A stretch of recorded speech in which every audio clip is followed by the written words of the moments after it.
It's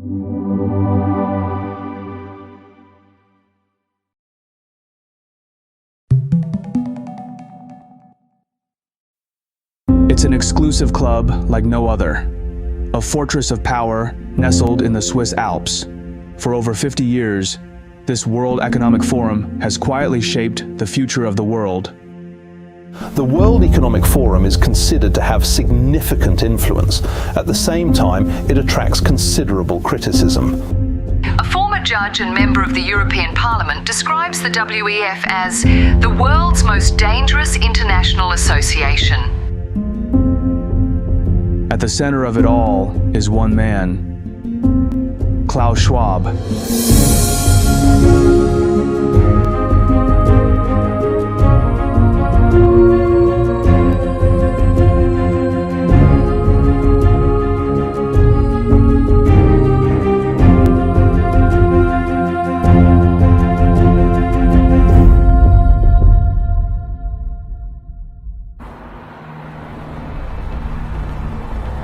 It's the year of 1938. In Germany, the air is thick with both hope and fear as the country undergoes a rapid transformation under Adolf Hitler's regime. 5 years into Hitler's rule, his vision for the Third Reich is in full force. Berlin buzzes with the clamor of Nazi rallies. Economically, Germany roars back, with the scars of the Great Depression fading as factories hum and unemployment dips, all driven by heavy militarization. Day and night, factories churn out weapons for what is becoming an open secret: war.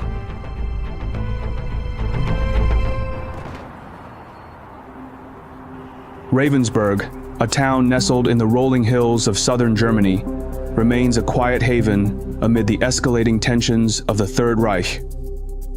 In this tranquil setting, Klaus Martin Schwab is born. His father, Eugen Wilhelm Schwab, moves from Switzerland to Germany in search of better career opportunities. He becomes the director of Escher Wyss AG, an industrial powerhouse collaborating with the Nazi regime. During the late 1930s and throughout World War II, Escher Wyss AG, a Swiss engineering firm, played a pivotal role in supporting Germany's military endeavors. The company specialized in producing flamethrowers, a weapon extensively utilized by the German military during the war. Operating from its factories in Ravensburg, Germany, Escher Wyss became integral to the Nazi war machine. The company's machinery and innovations play a vital role in Germany's ambitions, powering an industrial engine with a darker purpose.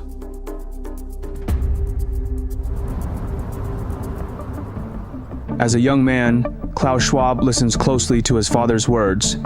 Eugen Schwab is an influential figure in Germany's industrial landscape. He makes his expectations clear. Klaus must pursue engineering. Feeling the weight of his father's expectations, Klaus takes the path laid before him. He dedicates himself to mechanical engineering. When World War II begins to deteriorate, his parents send him back to Switzerland for further schooling. There, Klaus finds solace in Switzerland's peace and education system, but beneath the surface, a different passion brewed. Under his father's pressure, Klaus excels in his studies, earning a degree and later a PhD from the prestigious Swiss Federal Institute of Technology in Zurich. But deep down, he knows his true calling lies in economics and politics. He realized that if he could understand mechanical systems, he could also be able to comprehend the broader social, political, and economic systems. Fueled by this vision, Klaus sets his sights on the world's finest institution, Harvard, convinced it is the place where he could not only understand the world's systems, but also learn how to shape and influence them. And there, Klaus finds a mentor who has mastered the art of global influence. By the time Klaus Schwab arrived at Harvard in the mid-1960s, Henry Kissinger was already a formidable figure in academia and beyond. Born in 1923 in Fürth, Germany, Kissinger fled to the United States with his family in 1938 to escape Nazi persecution. He grew up in New York, where he embraced the American dream with an intense drive, quickly rising as a brilliant student. After serving in the U.S. Army during World War II, Kissinger attended Harvard, where he earned a bachelor's, master's, and eventually a PhD in political science. His dissertation, A World Restored, analyzed the balance of power in 19th century Europe, laying the foundation for his lifelong obsession with realpolitik. By the early 1960s, Kissinger was a respected Harvard professor known for his sharp intellect and decisive approach to international relations. His lectures were legendary, drawing students eager to grasp his pragmatic insights on power and geopolitics. He had already begun to establish himself as a consultant to various government officials, honing his theories on diplomacy and strategy. To understand Klaus Schwab and the eventual World Economic Forum, it all stems from the core ideas of Henry Kissinger. During his time as a professor at Harvard, Henry Kissinger's main ideas revolve around realpolitik, a practical and strategic approach to international relations that emphasizes power dynamics over ideology or moral considerations. He believes that global stability can only be achieved through a balance of power among nations, not by pursuing idealistic or moral goals. Kissinger focused on the need for leaders to understand the motives, intentions, and potential moves of other states, operating in a world where each nation acts to maximize its power and security. His approach reflects the basics of game theory, understanding what others might do, adjusting strategies when situation changes, and seeking equilibrium where stability can be maintained. With his prestigious educational background, Klaus Schwab lands a lucrative career as the director of Sulzer Escher Weiss AG in Zurich, serving on the managing board. It is a Swiss engineering firm where his father was a senior member. His role is pivotal and challenging, as he is tasked with restructuring the company during a critical period in the late 1960s.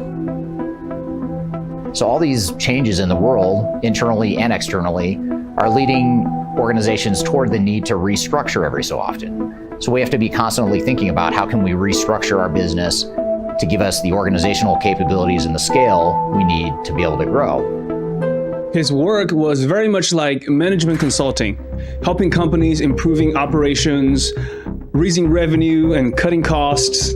But along the way, he realized the importance of putting his philosophy into action, the so-called stakeholder approach. As he streamlines operations and modernizes management practices, Schwab realizes that the stakeholder approach to capitalism may be the way of the future. This idea of stakeholder capitalism was further enriched by his time at Harvard, and now it becomes Schwab's guiding principle. Inspired and emboldened by his experiences, Schwab envisions something radical, a platform where corporate leaders can collaborate to reshape capitalism itself. He calls it the European Management Forum, a bold new gathering aimed at redefining business priorities on a global scale. But there is a daunting problem. He has no guarantee anyone will come.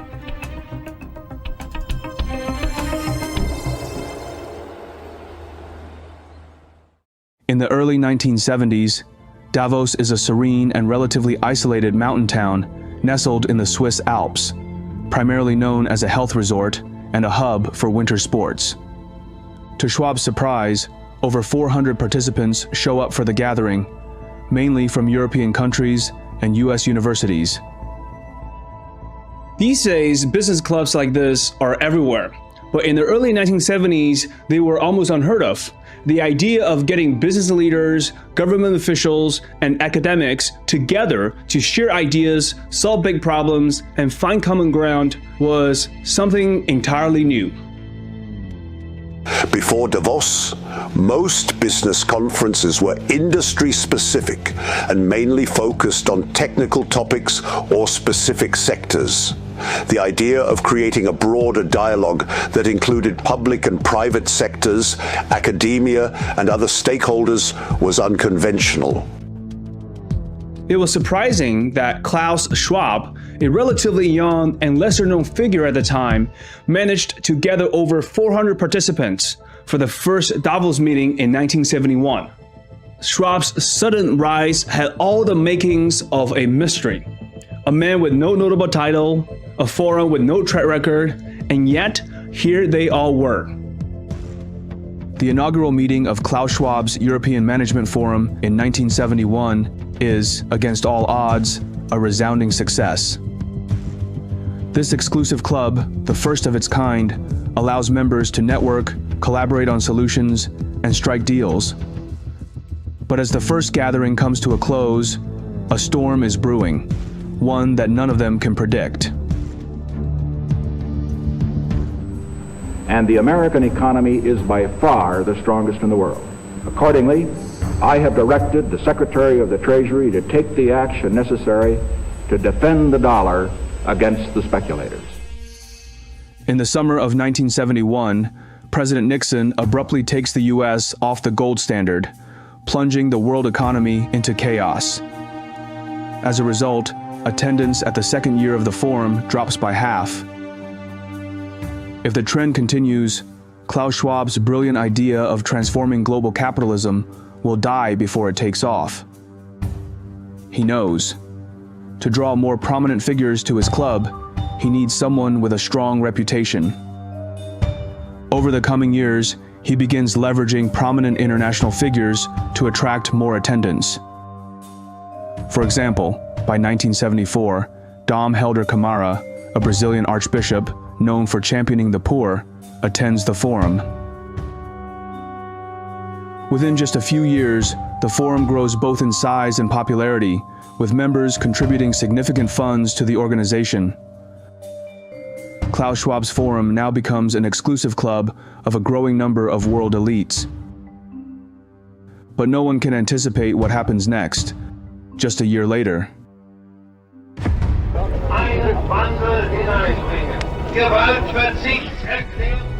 The 1970s are a period of significant political unrest in West Germany,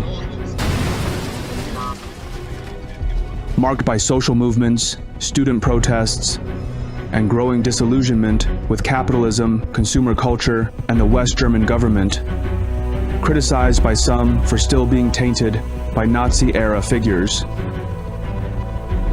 Radical left-wing groups like the Red Army faction emerge from this volatile environment. The RAF seeks to overthrow what it sees as an oppressive state and capitalist system. Influenced by Marxism, Leninism, and anti-imperialist ideals, the group embraces violence as a means to spark revolution. Thousands of policemen combed streets, parks, and parking lots for an hour today, seeking cars loaded with explosives that anarchists had threatened to set off between 1 and 2 p.m. Hans Martin Schleyer is a prominent West German businessman and a key figure in the post-war economic recovery. He was a former SS officer during the Nazi era, which made him a symbol of the continuity of Nazi elites in post-war West Germany. He is an advocate for pro-business policies, labor reforms, and a defender of West Germany's capitalist system. Exactly the kind of establishment figure the RAF despises. It is September 5th, 1977, a day that will change West Germany forever. Hans Martin Schleyer is driving home in Cologne when a Red Army faction commando team strikes. Blocking his car with a pram, gunmen unleash a hail of bullets, killing Schleyer's driver, bodyguard, and 2 police officers. Schleyer is forced into a getaway car and whisked away to an undisclosed location. The RAF demanded the release of 11 imprisoned members, including Andreas Baader and Gudrun Ensslin. It is the beginning of what becomes known as the German Autumn, a season of terror marked by violence, including the hijacking of Lufthansa Flight 181. For over a month, Schleyer remains captive. Then, on October 18th, RAF leaders in Stammheim prison are found dead, allegedly by suicide. The following day, the RAF delivers its own grim message. Schleyer's body is discovered in the trunk of a car in Mulhouse, France, a tragic end to a harrowing saga. In their final communiqué, the RAF declares that Schleyer's execution is retaliation for the government's refusal to negotiate and the deaths of their comrades in prison. Hans Martin Schleyer, the West German industrialist, was killed 36 hours before his body was found yesterday in the trunk of a car in the Alsatian city of Mulhouse, according to an official announcement made there tonight. Schleyer's death shocks the nation, prompting a massive crackdown on terrorism.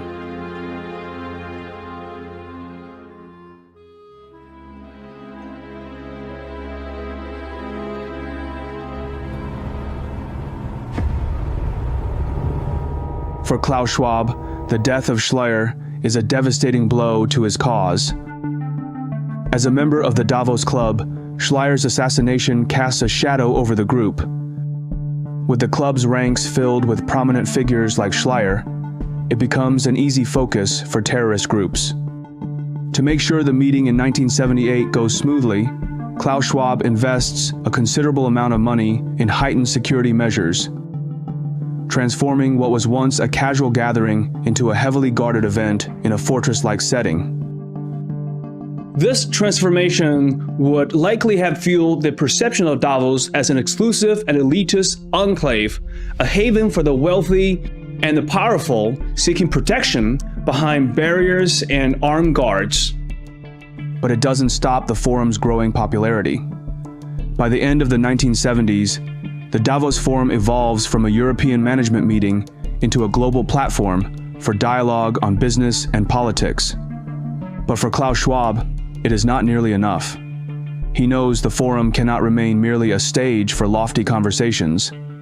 It must become a force of real influence, one capable of shaping global agendas and altering the course of history. And somewhere on the global stage, tensions are reaching a breaking point. A geopolitical crisis is about to erupt, and it could be his moment to seize.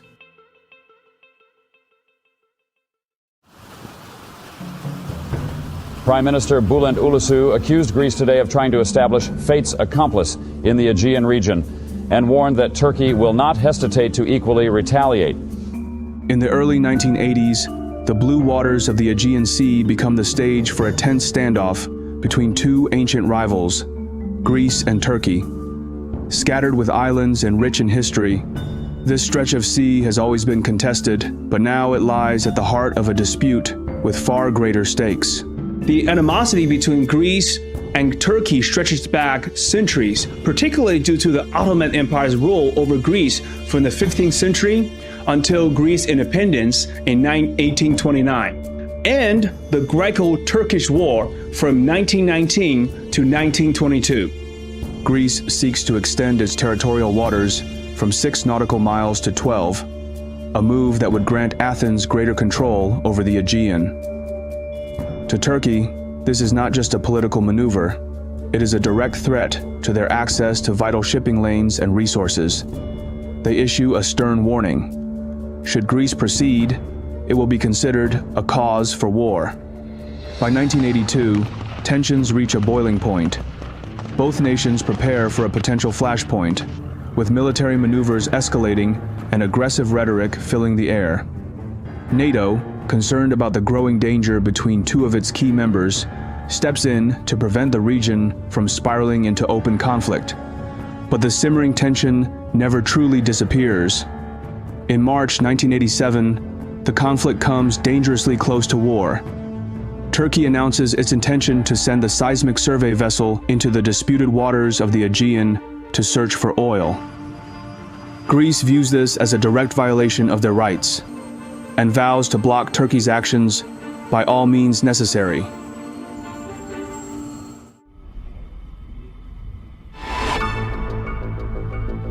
As Klaus Schwab watches the rising tensions between Turkey and Greece, he senses more than just another geopolitical crisis.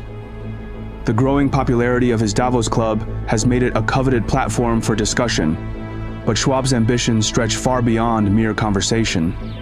He craves impact, the kind that reshapes world events and redefines the forum's role in global affairs. This conflict is more than a regional standoff. It is Schwab's opportunity. If he can bring both sides to the negotiating table and broker peace, the Davos Club will no longer be just a meeting place for the powerful. It will become a force for real change. Schwab sees it clearly. A breakthrough in Davos could elevate his organization to unprecedented heights and solidify his status as a true global influencer. As the summit approaches, Klaus Schwab moves quietly but decisively behind the scenes.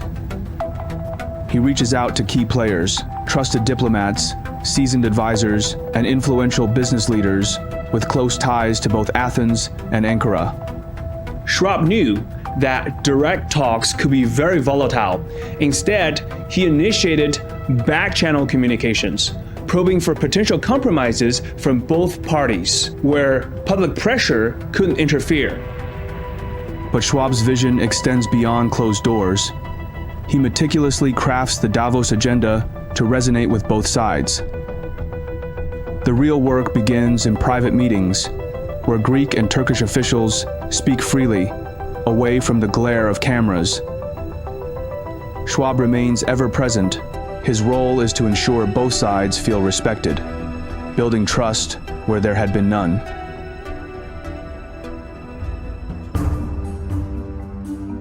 By the end of the summit, the efforts bear fruit. Turkey and Greece reach a tentative agreement. It includes commitments to maintain current territorial waters, establish joint resource exploration zones in disputed areas, and reduce military patrols in the Aegean.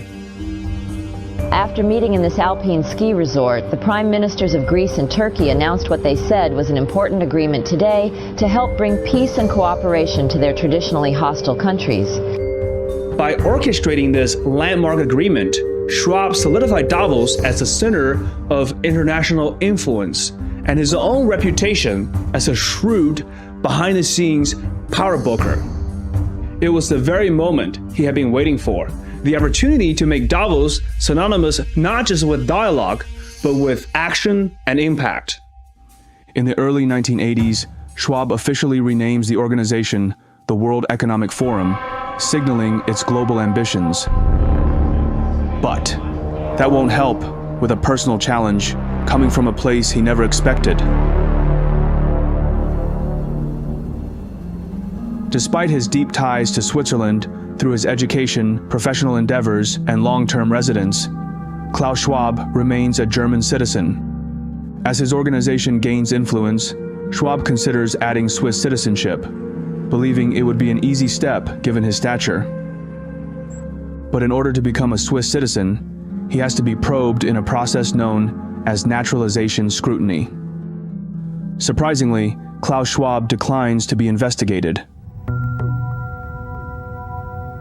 Klaus Schwab faced a requirement to do a background check, an in-depth investigation into his personal background, character, and ties to the country.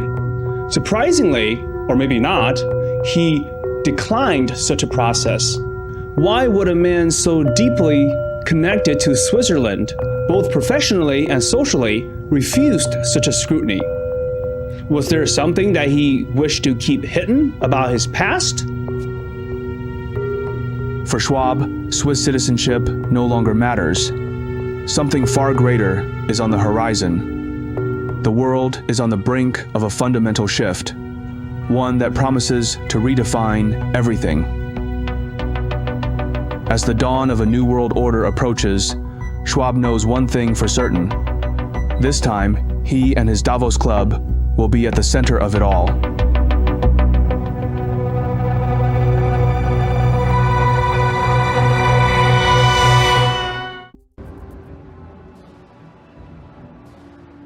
Throughout the 1980s, the Soviet Union faces deep political, economic, and social crises. Mikhail Gorbachev, who becomes General Secretary of the Communist Party in 1985, initiates reforms to modernize the Soviet system. By 1991, various Soviet republics push for independence, while economic conditions continue to deteriorate. In a desperate bid to save the Union, Gorbachev proposes a new treaty granting them more autonomy. But on August 18th, as he vacations in Crimea, a coup takes place, and the plotters place him under house arrest to block the treaty's signing just 2 days later. Repeating once again our top story, Soviet President Mikhail Gorbachev has been removed from power, and there are tanks now in the streets of Moscow. Vice President Gennady Yanayev says he has taken over as acting president as the head of state of a special state committee. You're watching live pictures from Moscow this morning. The coup leaders send tanks and troops into Moscow, expecting minimal resistance. But the situation quickly turns against them. Boris Yeltsin, president of the Russian Soviet Federative Socialist Republic, emerges as a central figure of resistance. Yeltsin famously climbs atop a tank outside the Russian White House, rallying supporters and calling for civil disobedience against the coup. Thousands of citizens, inspired by Yeltsin's defiance, gather to protect the parliament building and oppose the military forces. The coup leaders face internal divisions, waning support, and military defections to Yeltsin. Troops withdraw from Moscow, and Gorbachev is freed from house arrest. By December 1991, the Soviet Union is formally dissolved. Gorbachev resigns as the last leader of the USSR on December 25, 1991. He said his action was inevitable. After 6.5 years in power, Mikhail Gorbachev confirmed his resignation on television tonight. Я покидаю свой пост с тревогой, но и с надеждой, с верой в вас, вашу мудрость и силу духа. Мы наследники великой цивилизации, и сейчас от всех и каждого зависит, чтобы она возродилась к новой, современной и достойной жизни.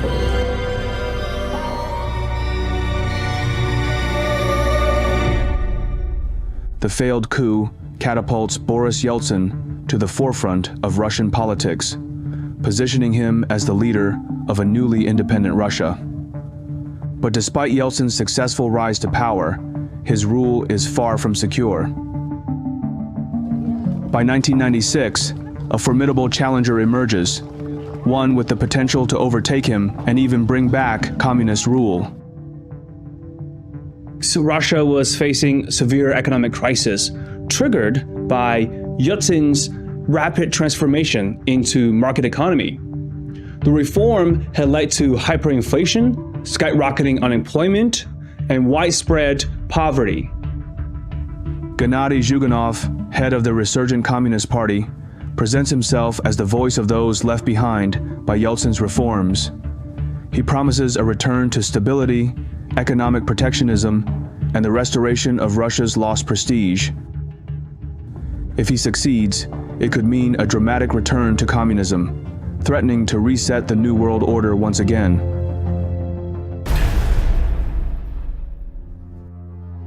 For Klaus Schwab, the crisis is yet another opportunity to leverage his platform to exert influence.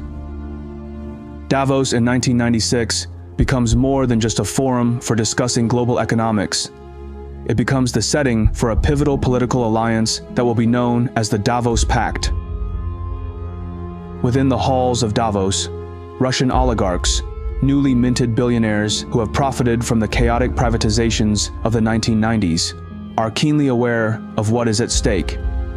Men like Boris Berezovsky, Vladimir Gusinsky, and Mikhail Khodorkovsky understand that a Zyuganov victory could mean the end of their fortunes, as the communists pledge to renationalize major industries and seize the assets privatized under Yeltsin's watch. The oligarchs, alongside pro-Yeltsin reformists, gather in private meetings, away from the formal sessions of the WEF. Schwab, ever the facilitator, provides the environment for these discreet discussions. Driven by self-preservation, they pool resources to launch a media blitz, using major networks to back Yeltsin and portray Zyuganov as a symbol of Soviet repression.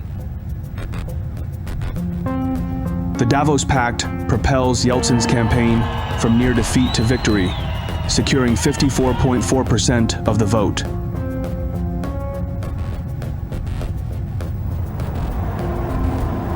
After months away from office due to illness, Boris Yeltsin returned to the Kremlin in true presidential style. His return effectively marks the start of his second term in office. The election came at a significant cost. Yeltsin had made deals with the oligarchs that will lead to increased corruption and further consolidation of wealth among the few.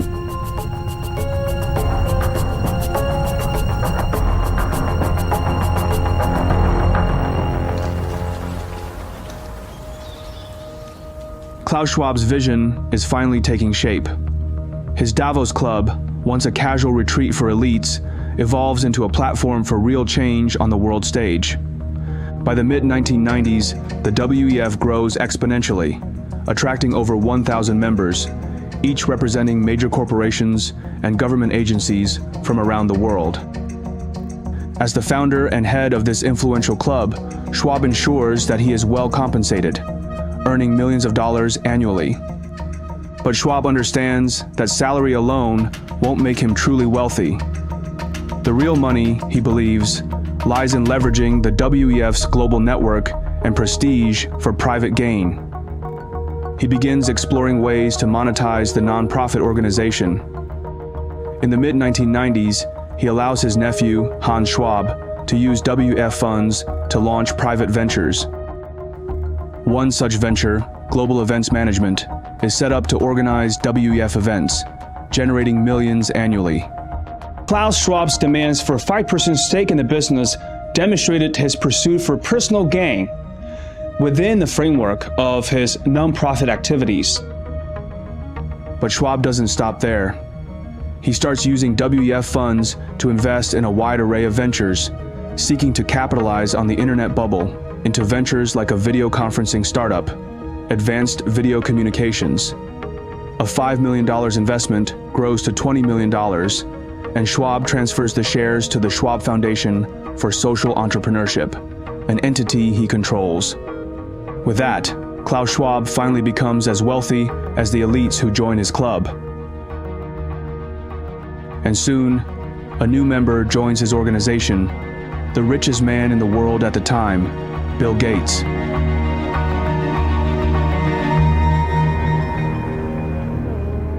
The mid to late 1990s is a period of rapid globalization, technological transformation, and significant geopolitical shifts. To address the impact of the rise of the internet, Klaus Schwab welcomes a new member to his club, Bill Gates. By the time Gates arrives at the 1997 Davos meeting, he has already reshaped the world of personal computing. As the driving force behind Microsoft, Gates has turned the company into a global powerhouse, with Windows and Office dominating nearly every desktop on the planet. He is now the world's richest man, a symbol of the tech boom, and a leading figure of Silicon Valley's expanding influence. The emergence of Bill Gates onto the world stage will have unexpected consequences down the road. But for now, a new crisis is brewing 4,500 miles away from Davos, South Asia.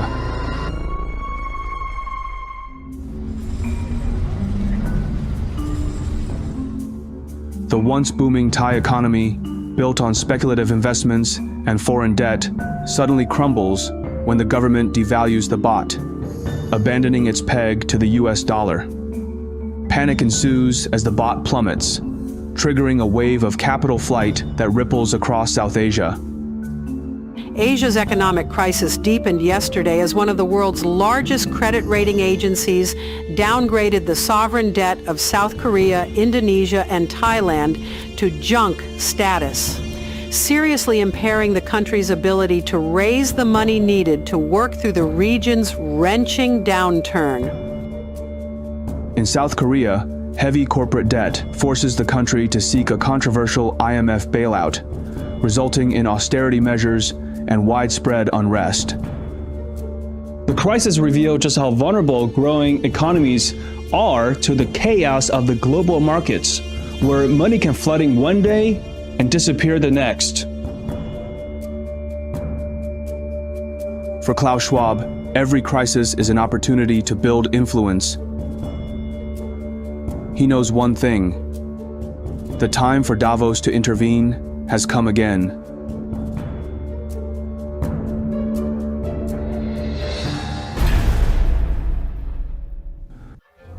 Amid significant global economic challenges, including the Asian financial crisis, the World Economic Forum convenes its annual meeting in January 1998.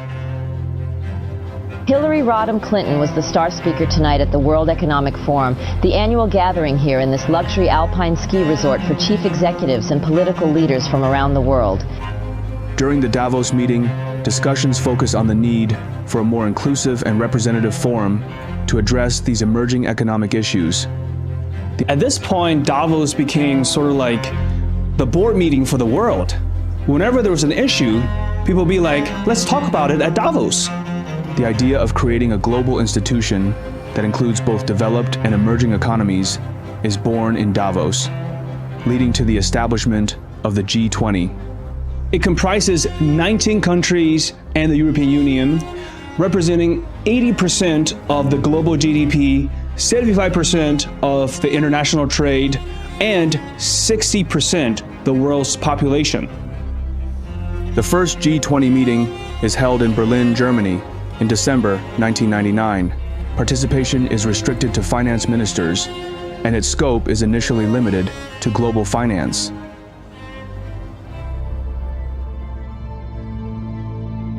By the early 2000s, WEF membership surges, with fees climbing and generating substantial revenue.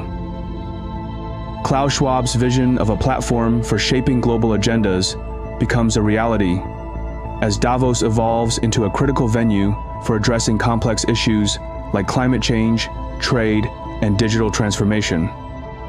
During the 2000 meeting, the WEF launches a major initiative, the Global Alliance for Vaccines and Immunization. This plan wanted to make it easier for kids in poor countries to get vaccines.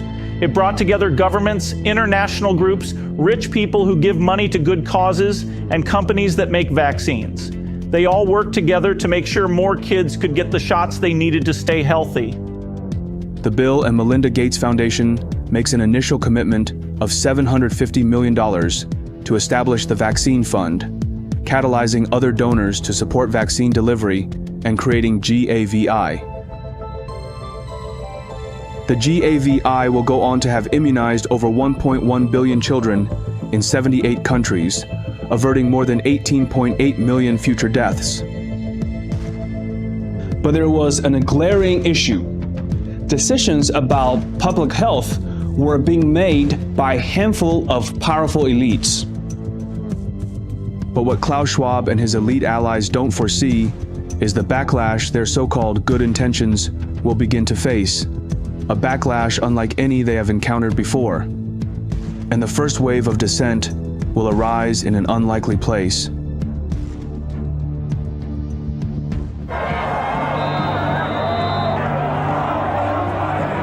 It was supposed to be a stimulating group chat about the global economy, held here a few days before the opening of the Olympics. But in an eruption reminiscent of the violent protests at the World Trade Organization summit meeting in Seattle last November, thousands of protesters have tried to sabotage the meeting here of the World Economic Forum, clashing with riot police and blocking the conference site.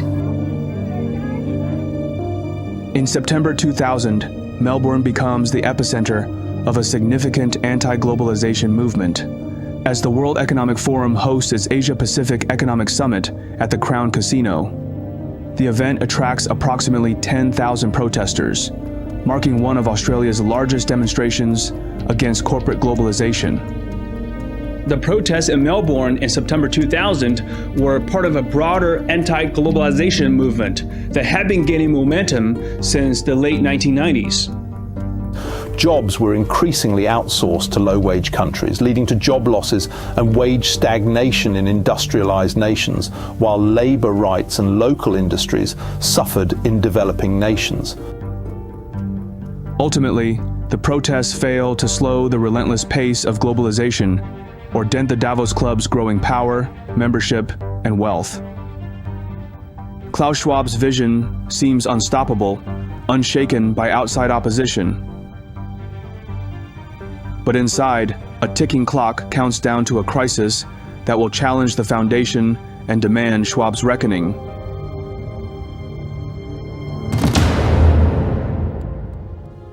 After 3 decades of building his powerful Davos Club, Klaus Schwab reaches a turning point as the new millennium approaches. It is time to appoint a successor, someone who can carry forward his legacy of influence and global dialogue. He selects José María Figueres, a charismatic former president of Costa Rica, who steps into the role of managing director and later becomes CEO of the World Economic Forum from 2000 to 2004. At first, Figueres seemed like the ideal candidate, well-connected, experienced, and respected. But in October 2004, the facade crumbles. It emerges that Figueres has accepted over $900,000 in undisclosed consultancy fees from Alcatel, a French telecommunications giant, while holding his WEF position. Figueres, who resides in Switzerland, has failed to appear before the Assembly's Public Expenditures Commission on 4 occasions, most recently last week, since legislators first asked him to testify in November. The former head of state maintains the consulting fees he received in 2001, a total of $906,000, are legitimate and accused legislators this week of using the situation for political gain. But that's just what made it into the public eye.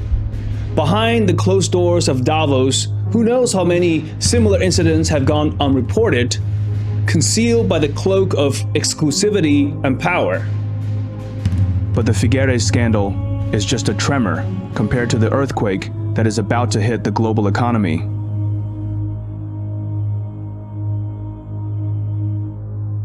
The signs were everywhere, but now it's official. We are in a recession. The research group that makes that determination made it today and said the recession actually started a year ago. But the question now, when will it end? Wall Street is clearly worried. The Dow plunged nearly 680 points today, or 7.7%. By the mid-2000s, the financial world teeters on the edge, driven by risky loans, over-leveraged banks, and a false sense of security. By early 2009, the financial crisis is barely contained. As usual, world leaders flock to their exclusive club to talk. The air in Davos is colder than usual in January 2009. Klaus Schwab, as ever, tries to encourage a sense of unity and collaboration, but even he cannot mask the desperation that has taken hold. This guy always wants to present his own solutions, so he proposed an initiative called the Great Redesign. In the aftermath of the 2008 financial crisis, Klaus Schwab introduces the Great Redesign initiative. His go-to solution was to urge the world's governments and institutions to strengthen ties and further advance the vision of a global government.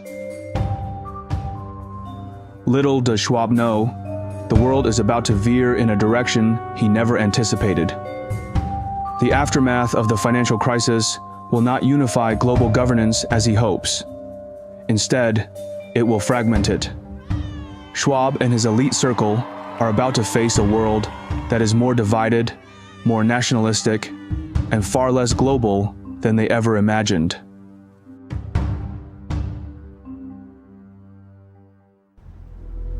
By the 2010s, a wave of populist leaders begins shaking the global order. In the US, Donald Trump rallies against trade deals like NAFTA, claiming they hurt American workers. While in Britain, the Brexit vote sends shockwaves through Europe, a cry for sovereignty and control over borders. But it isn't just political figures driving the shift. Social media amplifies dissent, empowering movements and protests across the globe to challenge the promises of globalization.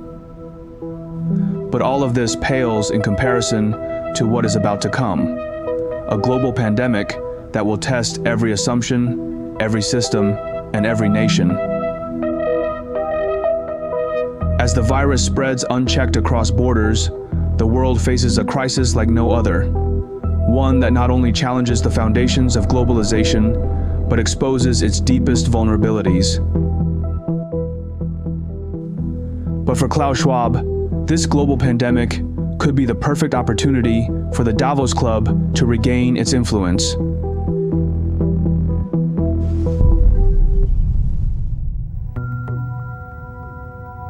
In June 2020, Schwab introduces the concept of the Great Reset, advocating for a comprehensive restructuring of global economic and social systems to create a more equitable and sustainable future. I see the need for action. I see the need for a great reset. We can, and the World Economic Forum is very open and as an open platform to integrate everybody who is willing to address those issues in a spirit, which means to exercise here true global citizenship.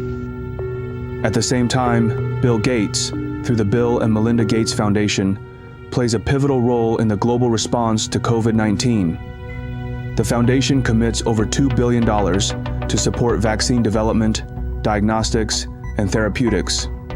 Gates also calls for the establishment of a global epidemic response and mobilization team, a specialized group dedicated to detecting and responding to pandemic threats.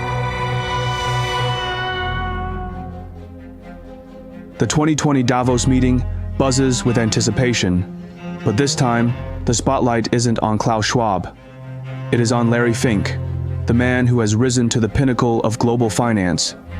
As the world's most powerful CEOs gather in the snowy Swiss town, Fink makes an announcement that sends ripples across markets everywhere. Yeah, we had record inflows, and we have particularly into ESG things. Record inflows in ESG. Yeah. And so, a part of the announcement we announced, every one of our products is going to have some form of a sustainable counterpart, and so we could bring this forward and have more investors a part of this dialogue. ESG, environmental, social, and governance, becomes the new watchword, a framework to evaluate the sustainability and ethical impact of investments.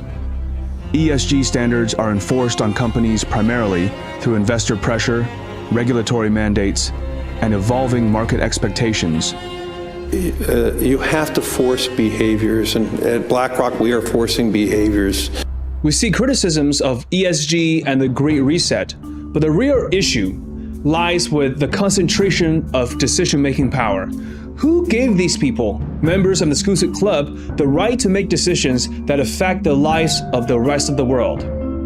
Certainly in the last year, the data are pretty clear that ESG has really underperformed other sectors like the U.S. energy sector. But, well, the problem is that when you have over 50% market share representing entities get together, decide to coordinate on an action like cutting production, and then prices spike at the pump as a result, we have a word for that in this country.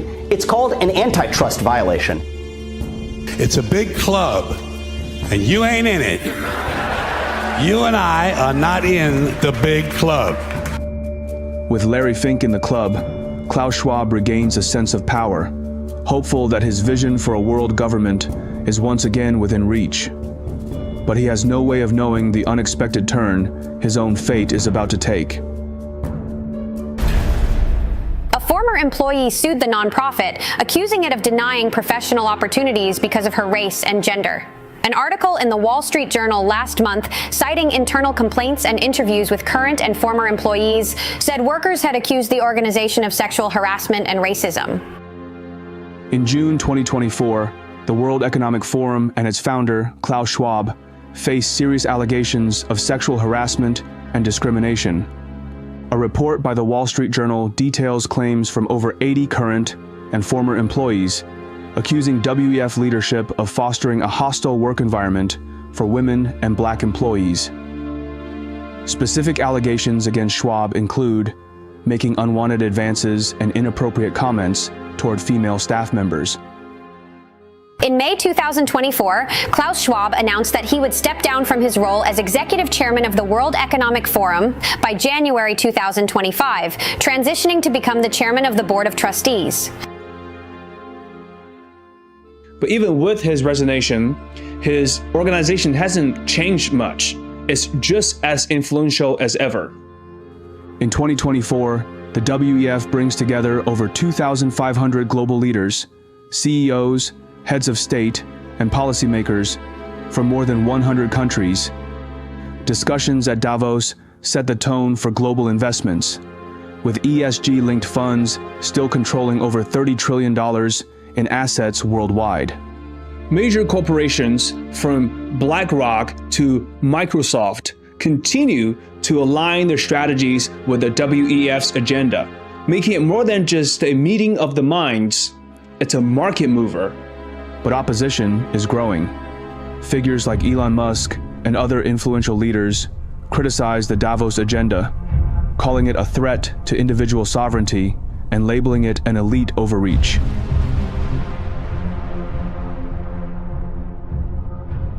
Meanwhile, anti-globalization sentiment surges worldwide, with populist movements demanding national control over borders, resources, and economies.